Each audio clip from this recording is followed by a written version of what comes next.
আওয়ামী লীগের শীর্ষ নেতৃত্ব ভোট বয়কট বা নির্বাচন বয়কটের আহ্বান জানাচ্ছেন এবং আমরা দেখলাম যে গতকালও শনিবারও সজীব ওয়াজেদ জয় ফেসবুক লাইভে এসে তিনি জোরালোভাবে আহ্বান জানিয়েছেন দেশবাসীর উদ্দেশ্যে, দেশকে বাঁচাতে হলে যেন কেউ ভোট কেন্দ্রে না যান, ভোট দিতে না যান। তারপরেও আমরা দেখছি যে কোথাও কোথাও আমরা দেখতে পাচ্ছি যে কোনো বিশেষ মার্কার পক্ষে প্রচারণা চালাচ্ছেন আওয়ামী লীগের স্থানীয় নেতাকর্মীরা। কেন এমনটি ঘটছে? আপনাকে ধন্যবাদ। আপনার প্রশ্নের উত্তরে যাওয়ার আগে আমি একটু ছোট করে বর্তমান প্রেক্ষাপটের একটু আলোচনা করি, যদিও সবাই জি, কম বেশি বিষয়টি সম্পর্কে অবহিত।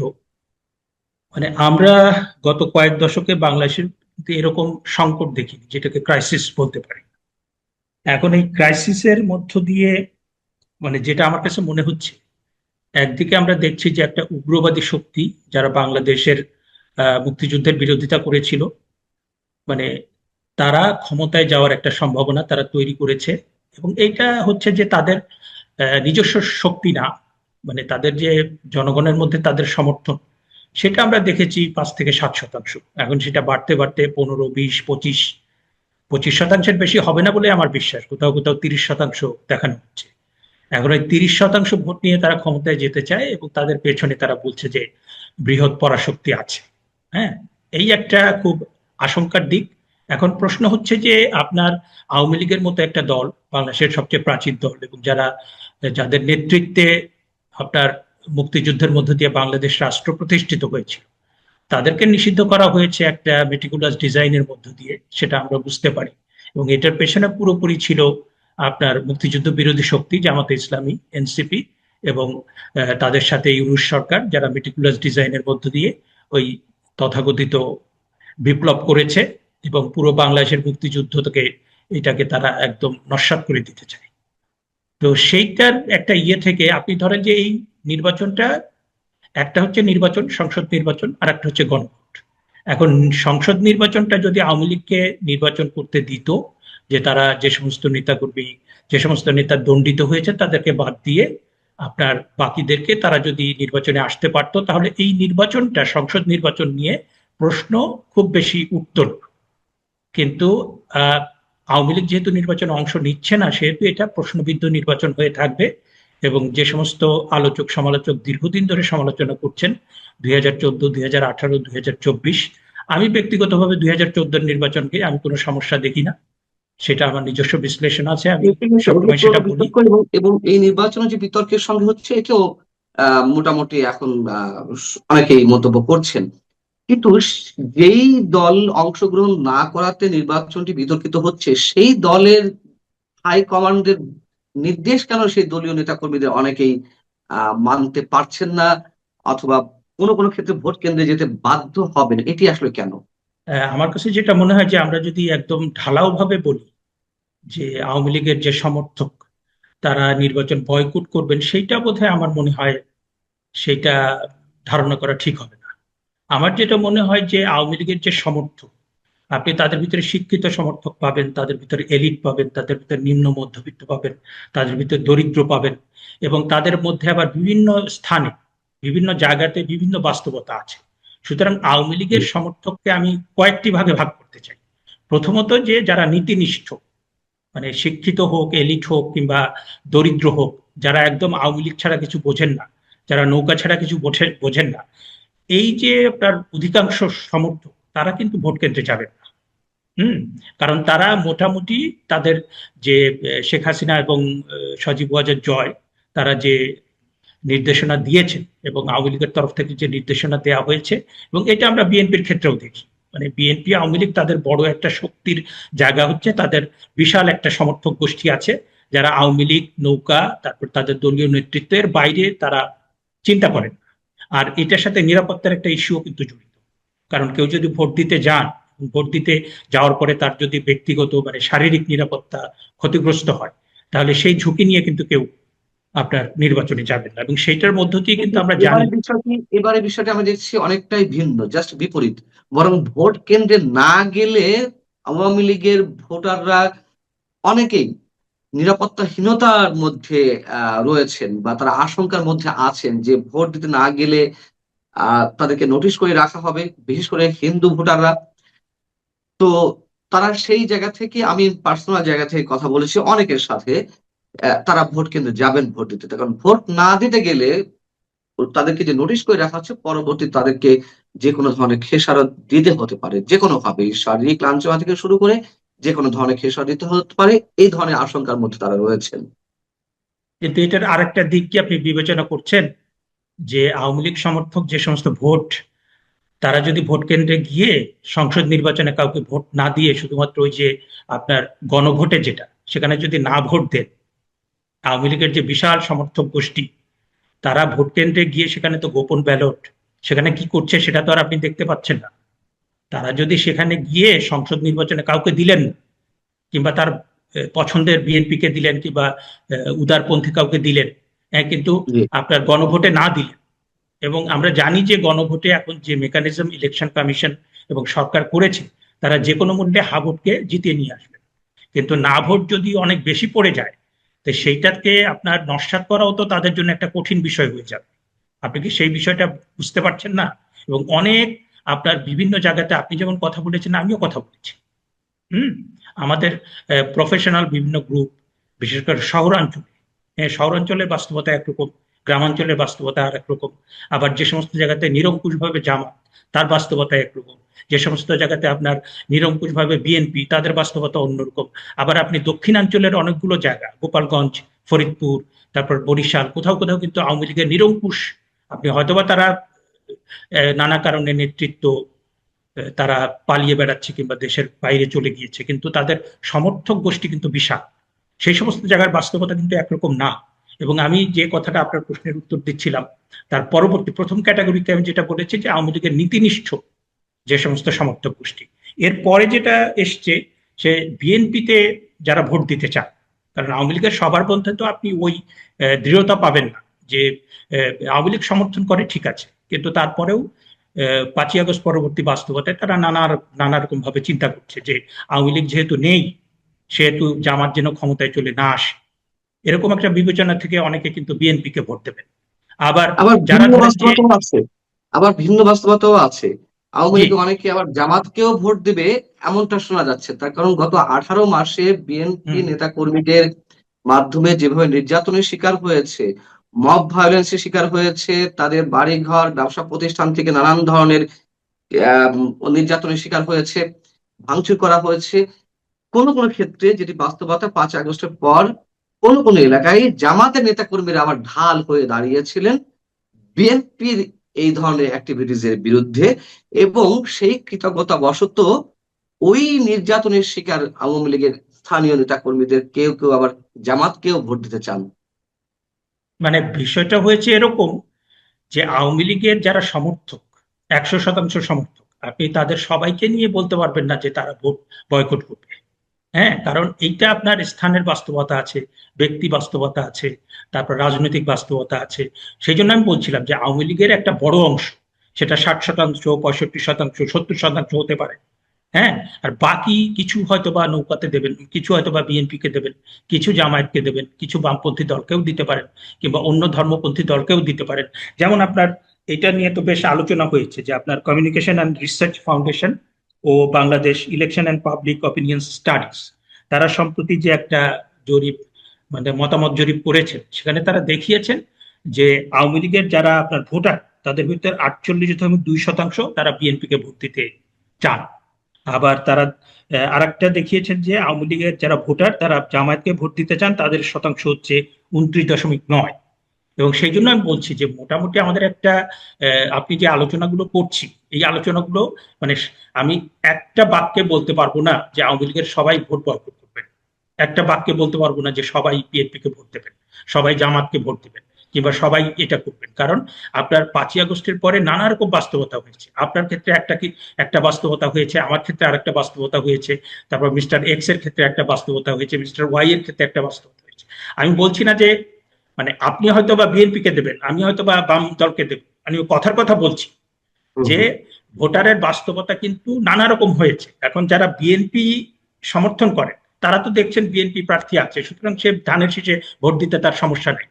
যে জামায়াতের প্রার্থী, সে তো তার প্রার্থীকে ভোট দিতে সমস্যা নেই, কিন্তু আওয়ামী লীগের সমর্থক এবং দোদুল্যমান সমর্থক, কারণ অনেক দোদুল্যমান সমর্থক যারা মোটামুটি 5ই আগস্টের আগে পরে তারা আওয়ামী বিরোধী ভোট দিতেন, সেটা বিএনপিতে হোক, জামাতে হোক, কিংবা অন্য কোনো দলকে হোক, ওই দোদুল্যমান ভোটার তারাও কিন্তু এখন এই উগ্রবাদী শক্তি কিংবা জামাত এদেরকে ভোট দেবে না। হ্যাঁ, শিক্ষিত সচেতন দোদুল্যমান ভোটার যারা দেখছেন যে বাংলাদেশের মুক্তিযুদ্ধ, স্বাধীনতা, সার্বভৌমত্ব একটা সংকটের মুখে, তারা কিন্তু, আমি কিন্তু কয়েকজন ইউটিউবার, হ্যাঁ, যারা মোটামুটি নিরপেক্ষ, তাদেরকে দেখছি যে তারা কিন্তু এই বিষয়ে তারা কিন্তু কথা বলছেন। তারা বলছেন, এরকম ভাবে বলছেন যে আমি নিজে কোনো দল করি না, কিন্তু বাংলাদেশের এমন একটা সংকটের মুহূর্তে বাংলাদেশের স্বাধীনতা, সার্বভৌমত্ব, মুক্তিযুদ্ধ একটা সংকটের মধ্য দিয়ে যাচ্ছে, সুতরাং এখানে আমাকে পক্ষ নিতেই হবে। পক্ষটা হচ্ছে বাংলাদেশের পক্ষে, মুক্তিযুদ্ধের পক্ষে আর মুক্তিযুদ্ধের বিপক্ষে।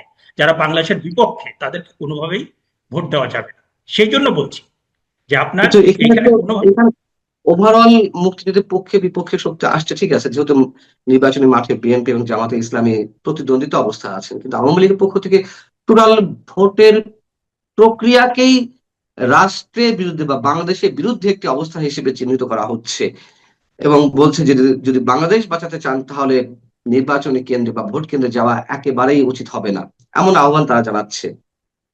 আমি তো মনে করি যে আওয়ামী লীগ নেতৃত্ব, সর্বোচ্চ নেতৃত্ব, they have taken very correct decision.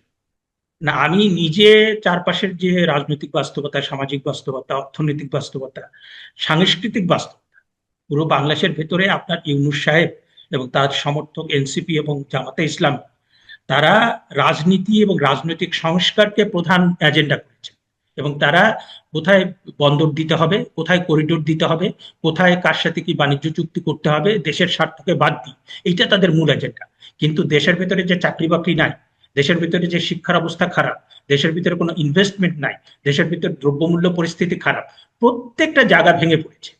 হ্যাঁ, সুতরাং এই যে আপনার এইরকম একটা পরিস্থিতিতে, আমার কাছে মনে হয় যে আপনার মানুষ সেই বিষয়গুলো বিবেচনায় নিয়ে কিন্তু আপনার ভোটটা দেবে।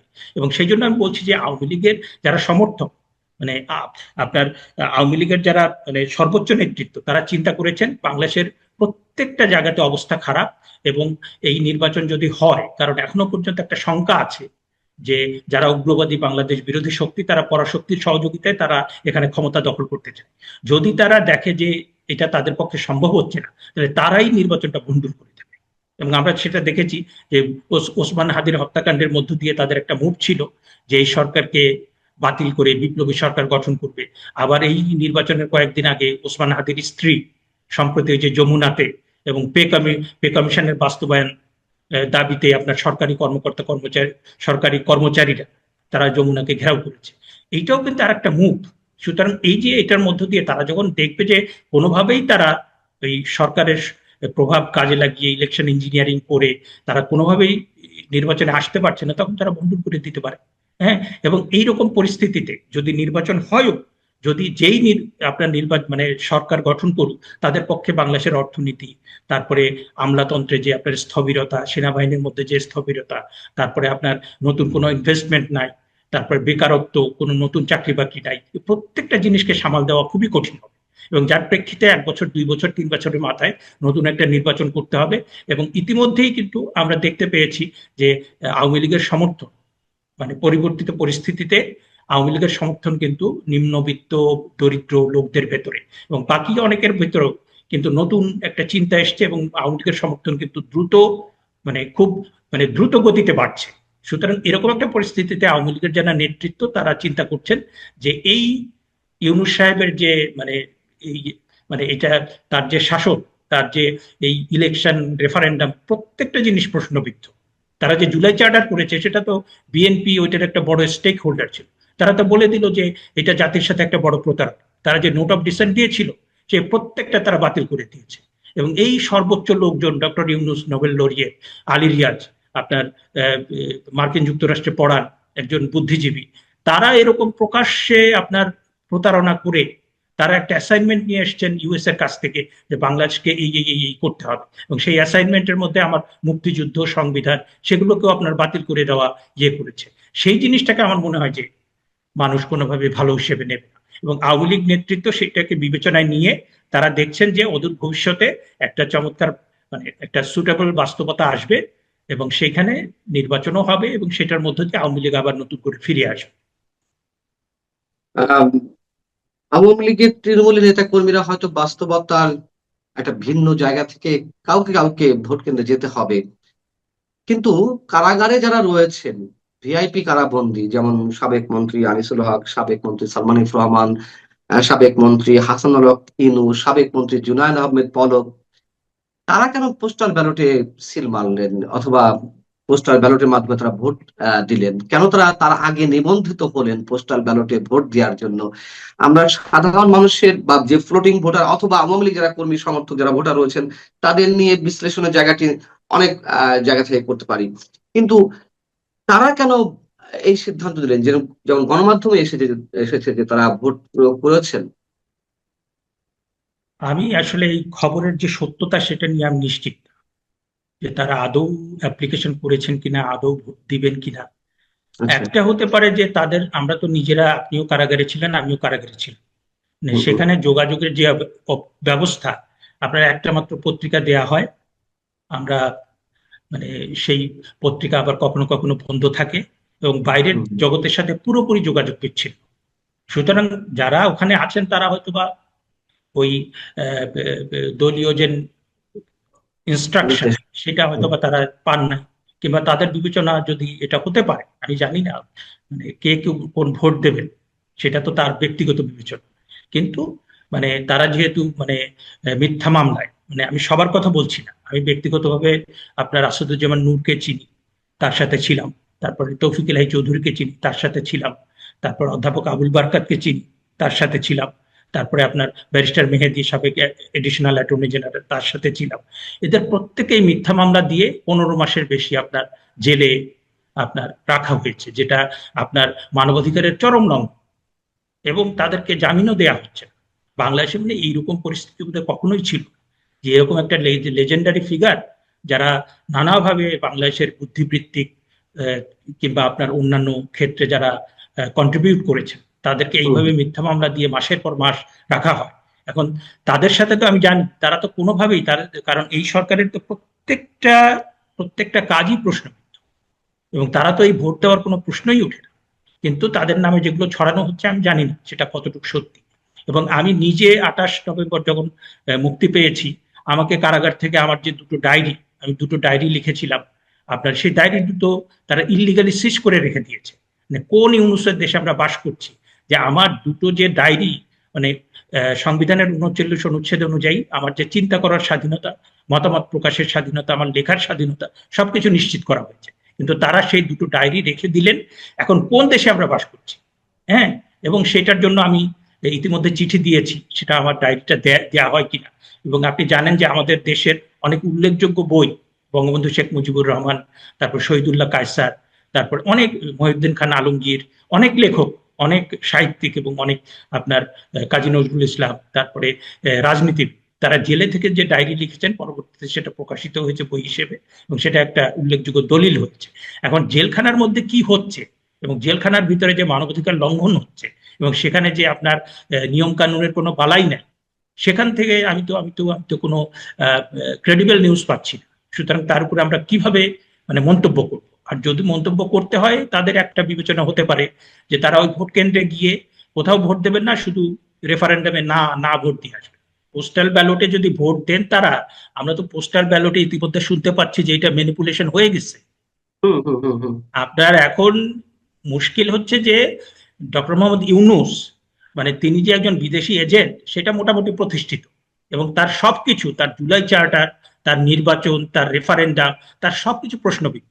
এই ডক্টর মোহাম্মদ ইউনুসের সবচেয়ে বড় সমর্থক ছিল আপনার প্রথম আলো ডেইলি স্টার গ্রুপ। এখন আপনি প্রথম আলো ডেইলি স্টার গ্রুপ তাদের যে খবর সেটা মানে জ্বালিয়ে পুড়িয়ে কালো অঙ্গার করে দেওয়ার পরে প্রত্যেকদিন আপনি দেখেন যে এই সরকার কি রকম প্রত্যেকটা ক্ষেত্রে, অর্থনীতির ক্ষেত্রে, বন্দরের ক্ষেত্রে, শিক্ষার ক্ষেত্রে, আইন প্রণয়ন, তারপর আপনার অধ্যাদেশ জারির ক্ষেত্রে, প্রত্যেকটা ক্ষেত্রে তারা একটা প্রতারণার মধ্য দিয়ে গিয়েছে।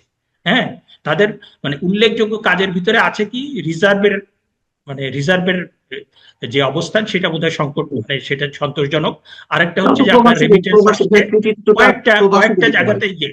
এর বাইরে আপনার মানে আর্থিক খাতের সংস্কার, রাজনৈতিক সংস্কার, তারপরে আপনার বন্দর ব্যবস্থাপনা, শিক্ষা, স্বাস্থ্য, যোগাযোগ, প্রত্যেকটা জায়গার অবস্থা নাজুক।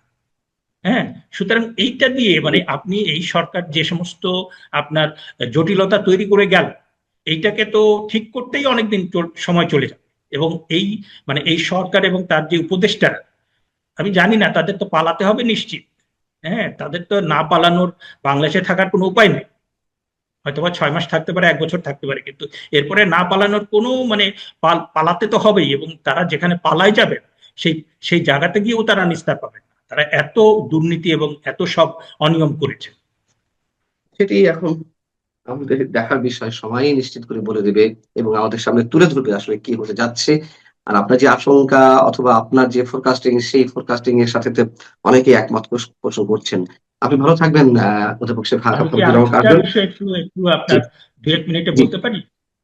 যে জি, আপনার ১ মিনিট, ১ সম্প্রতি মিনিট। আমরা যে একটা মতামত জরিপ দেখেছি, একটা ইনফরমেশন আমি দেখলাম bdnews24.com-এ, যে বিএনপি আপনার তার অভ্যন্তরীণ ভাবে, বিএনপি এটা অফিসিয়ালি স্বীকার করে না, তারা অভ্যন্তরীণ ভাবে দেখেছে যে আপনার একটা নিজের একটা স্টাডি করে যে কত শতাংশ কোথায় যাবে।